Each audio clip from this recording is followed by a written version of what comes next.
আমি বিশ্বাস করি আমি আসলে ন্যায় বিচার পাবো, আর আপনারা আমার সাথে থাকবেন। এই ভালোবাসা নিয়েই আসলে আমি জিততে চাই।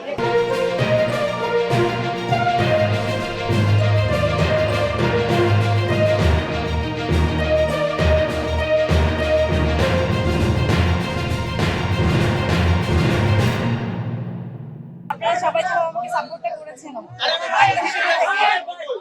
আমার থেকেও আপনারা যে পেরেশানিতে ছিলেন সেটা দেখে আসলে আমার আমার নিজের যত নিজের দুঃখ হলেও সেটা আসলে ঘুচে গেছে আপনাদের দুঃখে।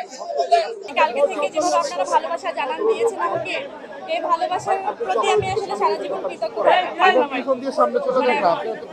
আমি ব্লেসড আসলে এত ভালোবাসা যে আমি পেয়েছি। কিন্তু আমি একটা জিনিস বলতে চাই যে আমি আইনের উপরে শ্রদ্ধাশীল। আমার এই বিশ্বাসটা আমি আসলে একদম শেষ অবধি রাখতে চাই। আমি বিশ্বাস করি আমি আসলে ন্যায় বিচার পাবো, আর আপনারা আমার সাথে থাকবেন। এই ভালোবাসা নিয়েই আসলে আমি জিততে চাই ইনশাল্লাহ। একই ঘটনায় আপনি একটি মামলা করেছিলেন, সেটি চলমান আছে। এরপরে একই ঘটনায় আবার আপনার এই সম্পর্কে আসলে সবাই অবগত। আমি যে মামলাটা করেছিলাম তার ঠিক 2.5 বছর পরে উনি পাল্টা একটা মামলা করেন, যে মামলার জন্য আজকে এই যে আমাকে কালকে হচ্ছে গ্রেপ্তারি পরোয়ানা জারি করা হয়, ওয়ারেন্ট হয় আমার নামে। এবং আমার খুব বিশ্বাস ছিল যে আমি আজকে আসবো। আপনারা যেভাবে সবাই আসলে আমাকে সাহসটা জুগিয়েছেন যে আজকে জামিন নিতে আসবো এবং আমি জামিন পেয়ে যাবো, আপনাদের এত ভালোবাসা নিয়ে আসলে আমি বাড়ি ফিরছি।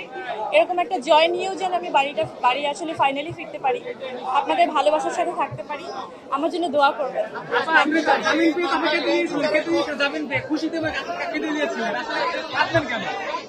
খুশিতে কেঁদে দিয়েছিলাম না, সেই কান্নাটা, সেই খুশির কান্নাটা আর একটু পরে হবে, যখন পুরোপুরি ফাইনাল হয় না, ওই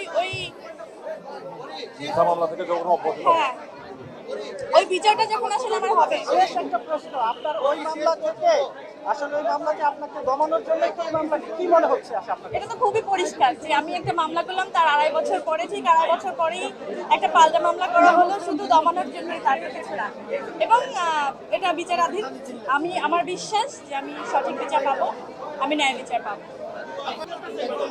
আমি কিন্তু দাঁড়িয়ে দাঁড়িয়ে ঘুরেই, আপনারা সবাই জানেন 4টা বছর আগের ঘটনা, আমি দাঁড়িয়ে দাঁড়িয়ে ঘুরে শেষ পর্যন্ত এই আদালতকেই আসলে আমার মনে হয়েছে যে আমি এখান থেকে ন্যায় বিচার পাবো। আমি এখান থেকে আশাহত হতে চাই না।